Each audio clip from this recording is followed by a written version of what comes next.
How's it going, guys? It's Mike Lucas here with Standing O Sports. I'm here with professional trial biker Tom Oehler. Tom, how you doing today? I'm very good. Thank you very much. So thanks for coming. I got just a few questions for you. Want to start off? You got into biking at a young age. What led you to mountain biking and trial biking over BMX and race biking? Well, I started riding trials when I was 12 years old, and basically I just rode the bikes with a couple neighbors and friends, and that's how I got into it. And I was always into the techie kind of stuff, so road racing was kind of too boring. BMX was a little bit too, I don't know, too hard for the body maybe, I don't know. And it was too much about doing tricks. Riding trials is about riding over obstacles, and yeah, no matter where you go, you're gonna find new stuff to ride on, and that's pretty cool.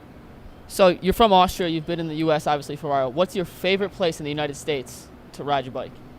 For riding trials, it's probably San Diego. San Diego downtown, you have a lot of nice hotels, and they all built those huge fountains in front of the hotels, and there's some really, really good spots to ride.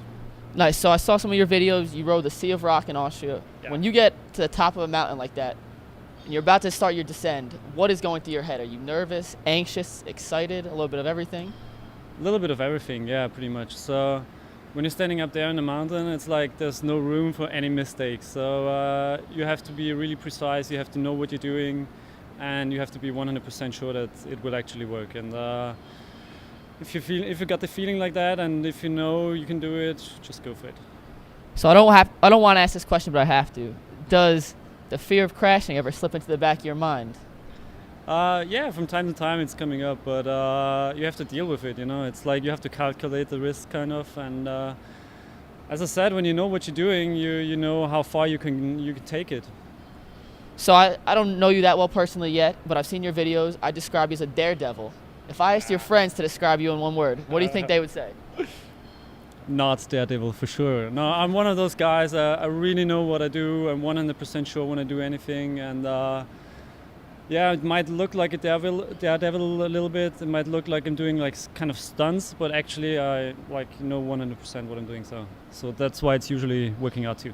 So I play basketball here at Emerson. Okay. Basketball rim's 10 feet high. I've a 3-foot jump. That's almost 11 feet. That's higher than a basketball net. How is it possible to jump that high on a bike? I have no idea. We did that world record, and I was like, okay, I have to get up there. Damn it, I should do that. And we had some training sessions. I could never do it. Like, it didn't work one time before the actual attempt. And then I was standing there. We had a crowd of like 1,000, 2,000 people, but they were like, super loud and excited. And then I was like, okay, you just do it. Don't think about it. Just go for it. And then it went out like perfectly.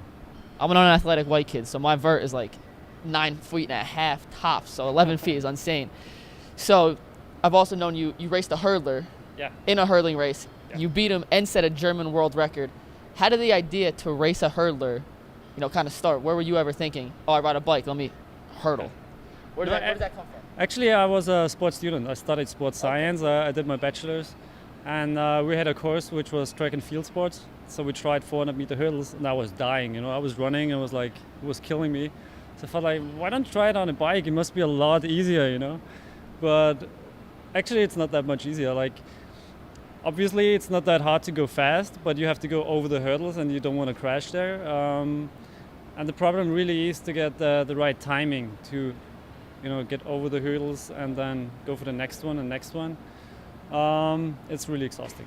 Did your training change for a trial race compared to the hurdle? Did you have to change how you prepared yourself? Yeah, I just did special training for that, really. I did like a lot of interval training, strength training, and obviously rode the hurdles a lot.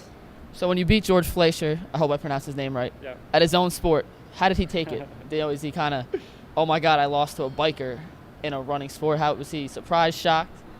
I think he wasn't really that much surprised. The thing was, he wasn't in the best shape. It was in winter time, so he wasn't really in his typical training. And I mean, he's a nice guy, and he was like, it was a fun competition, and that's what he saw, and he enjoyed it, I think, yeah. So there's a few more questions. Are you working on a trick right now that has never been performed before? Not really. I mean, trials is about riding over obstacles, so that's pretty much what I do. I just, wherever I go, I see new stuff to ride on. Like out there, I saw the slash. I was like, yeah, I could do this and that trick on there. So that's pretty much what I do, like be creative in the urban playgrounds. And my last question, is there any mountain too big for Thomas Oehler? Good question. Himalaya could be fun, but or Mount Everest, I don't know. But in the end, like, you know, what I enjoy most on the mountain bike is riding flowy trails. You know, I really love the technical stuff, but the flowy trail is just like it's the best feeling you can get. I appreciate your time, Tom. Tom, thank you, and have a good one.